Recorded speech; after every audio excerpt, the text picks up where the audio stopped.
Hi Jay, how are you? This will be the first video on how to do proper 1 rep max tests for the deadlift, back squat, shoulder press, and bench press. So the first one will be on the deadlift.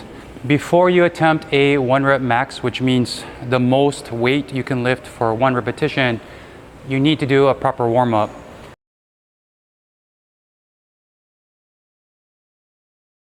After that, make sure you rest for about 3 to 4 minutes, and then you will start the 1 rep max test by just adding weight and trying to lift as much as you can for 1 repetition. You may end up doing 10 to 15 sets total just to get to your 1 rep max.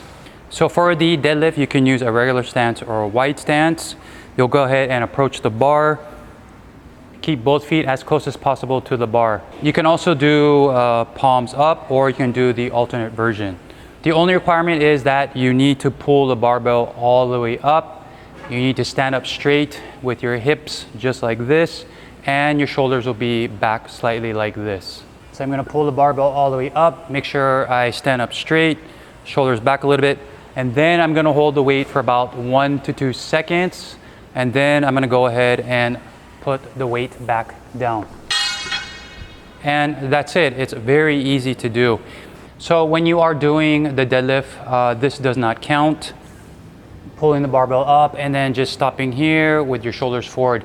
You need to extend the hips all the way forward and the shoulders slightly back. Make sure you hold the weight for 1 to 2 seconds, and then you can put it back down. And that will count as your 1 rep max for the deadlift. All right, for the next test, it's going to be the shoulder press. The most important thing to remember is that this is a strict shoulder press. So we cannot use any parts of our body to do the movement except our shoulders. You will basically perform a regular shoulder press, except you need to lock all the way out at the top, hold it for 1 to 2 seconds, and then slowly bring the barbell back down. So just assume a regular shoulder press position. I recommend doing a wide stance, and then what you're gonna do is you're gonna push the barbell all the way up and lock out your arms here, hold it for 1 to 2 seconds, and then bring the barbell back down and return it to the squat rack. So the only thing to remember is that you cannot do a push press, you cannot use your legs to push it up. It needs to be really strict in order for it to count. So some tips for the 1 rep max shoulder press. A lot of people find it easier to actually keep their grip shoulder width.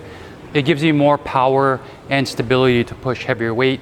When you tend to have a wider grip, you can see that the load is being spread out this way instead of over your body. So try both ways, but I think shoulder width will be the best for you. So you can do both of these tests on the same day. You can do deadlift and shoulder press, and then I would do the back squat and bench press on another day. All right, the next video I'm gonna send will be on the back squat and bench press. Let me know if you have any questions. When you do these tests, make sure you record it so I can verify it, and then we can mark it down as your official count. All right, I'll talk to you later.